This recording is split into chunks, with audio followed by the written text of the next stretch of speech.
Anjing kalian semua. Udah jam berapa kalian masuk dari di sini? APD aja belum kalian pakai? Bukan sama berisik, itu apa siannya, hei? Anjing lah kalian nih, bukan binatang nih kalian.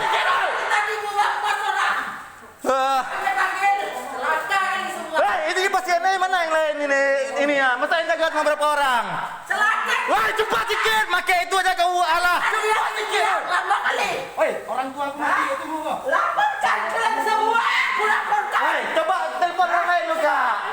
Iya, telepon sekarang, dah telepon kayak gitu. Hah? Bikin naik darah kalian semua. Hah? Itu udah kayak mana, Mak? Tidak ada. Hei, cepat! Ah! Tidak ada pertolongan kurang ajar. Imak kalian semua, lah. Hei, apa yang kerja kau sini?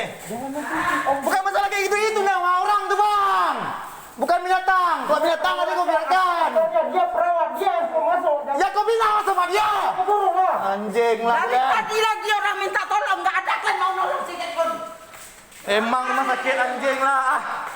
Itu nyawa orang udah kayak gitu masih juga kalian kayak gitu. Dari pagi udah kayak gitu.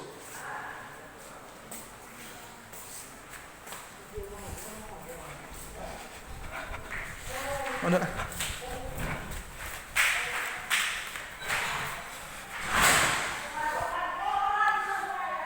Ya.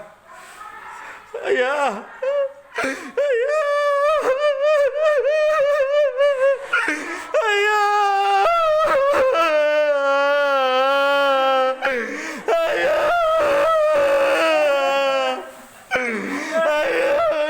Dokter gimana anjing dia mamang nih kalian.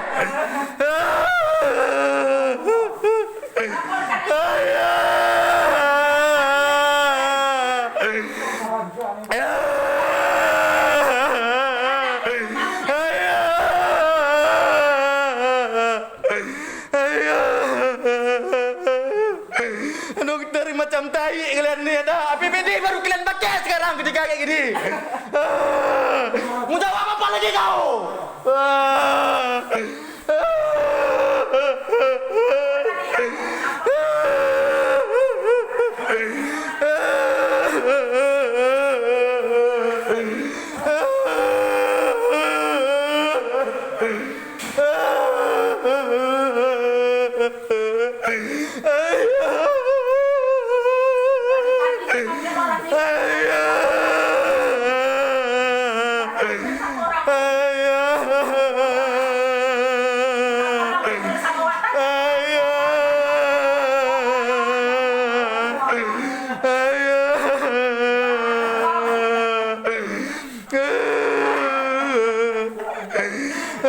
Apa kalian apain lagi kau udah kayak gini? Dari tadi seharusnya kalian duduk di sini. Macam binatang kalian buat pasien di sini.